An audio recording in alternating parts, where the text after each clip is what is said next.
If you like The Witcher video games, there's a lot you'll like on the Netflix series too, but if you fell in love with Geralt, Ciri, Yennefer, and the rest with a controller in your hand, you'll find a few surprises waiting in the TV adaptation of these classic Polish books. One of the best characters in CD Projekt Red's games and Andrzej Sapkowski's novels is the fashionable womanizing bard Dandelion, who's somehow one of Geralt's closest friends despite his penchant for getting into trouble. He could die. Geralt! Yeah, we won't let that happen. He's just as delightful in the TV show, although you might not immediately recognize him. In Netflix's The Witcher, he goes by a different name. Instead of Dandelion, The Witcher calls the character Jaskier. That makes sense, in so much that it sort of doesn't. There's a good reason for this. In the novel's original Polish, Jaskier is actually Dandelion's name and translates in English to Buttercup. In the games, the name Dandelion fit well, but the bard's flamboyant personality has been toned down for the show. Jaskier is still a scene-stealing rascal, but he's not quite as extravagant as the Dandelion in the games. The Netflix show generally has a more serious, grounded tone, and a silly name like Dandelion would stick out like a sore thumb. The old man might have mentioned that the road was too narrow for horses in his initial sales pitch. Welcome to the world, Jaskier. For many fans, Doug Cockle is Geralt of Rivia. The actor has played The Witcher for a dozen years, voicing Geralt in all three games, the card-based spin-off Gwent, and in guest appearances in Soul Calibur 6 and Monster Hunter World. Come on, let's do this. Before Henry Cavill took the lead role for The Witcher TV series, he was just another fan of the video games, and he didn't copy Cockle's performance for his take on the character. For one, Cavill is British, and in the show, he speaks with something close to his natural accent. His tone of voice is also deeper than Cockle's, whom Cavill has described as having more of a whispery delivery. I wasn't going to make him American, like Doug Cockle performed him in The Witcher, and so I kind of blended my natural accent with that gravelly tone. Cavill's Geralt doesn't sound the same, but it still sounds right. That's what really matters. It's not easy being a Witcher. Trust me. I'd know. In the Witcher games, Geralt carries two swords. There's the steel one for regular fights and the silver one for fighting monsters. In the show, that hasn't changed, but you're not going to see Geralt with two swords strapped to his back very often. For the most part, Cavill's Geralt only carries one sword at a time. That's a note that comes straight from the books, in which Geralt tends to leave his silver sword on his horse Roach unless it's a very special occasion. It's also a practical concern, according to The Witcher show's supervising armorer Nick Jeffries. As Jeffries said in an interview with Polygon, silver is a soft and flimsy material and wouldn't do much good during battle. It's also pricey and would attract bandits. Geralt already has enough trouble, he doesn't need more.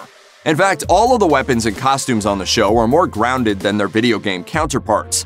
What works in a digital world doesn't always work in live action, and the costume designers behind the TV show deliberately turned away from the game's style, making costumes and accessories more grounded and practical. They may not be quite as visually memorable, but they hold up a lot better in a fight. The Witcher has a lot of backstory to get through, and unlike the games, it has to appeal to an audience that's not always willing to buy into fantasy. Series showrunner Lauren Schmidt-Hissrich told Looper, "You don't want to alienate people who've never heard of The Witcher before. I wanted to make sure I was giving it in bite-sized pieces." As such, some of the characters that you know from the games have been combined or given new roles. For example, the wizard Mousak, or Ermion as the game calls him, can be found in The Witcher 3, which takes place after the events of the TV series and the books. He won't play a similar role in the show though, since, spoiler alert, he's killed halfway through the first season. You're going to run into that sort of thing a lot. Familiar characters or personalities, but remixed in a way that makes them feel fresh or new.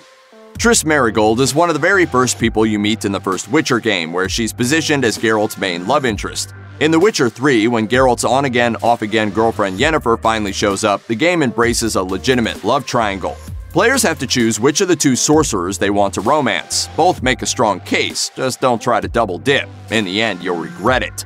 Well, if you're Team Triss, we have some bad news. While Yennefer is a major character on the show, Triss is only a bit part, and she and Geralt don't have many sparks.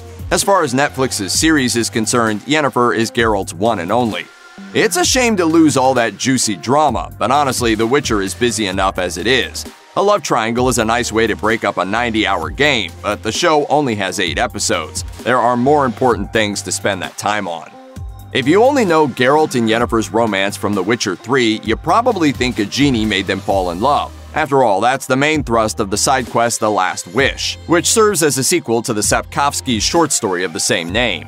In the quest, Geralt and Yennefer hunt a djinn in order to undo the wish that bound the two together. When you succeed, you can either continue romancing Yennefer or dump her. It's your call. The game implies that magic made Geralt and Yennefer get together. On the show, it's a lot more complicated. Like, a lot. Episode 5, Bottled Appetites, depicts Geralt and Yennefer's first meeting, and while it does feature Geralt saving Yennefer's life by calling on a djinn, the wish itself is ambiguous. As in the books, you don't hear exactly what Geralt wished for. Further, it's pretty clear in the show that Geralt has feelings for Yennefer. The elf Sharaden flat out says as much, and Geralt and Yennefer's mutual attraction turns out to be important to the plot.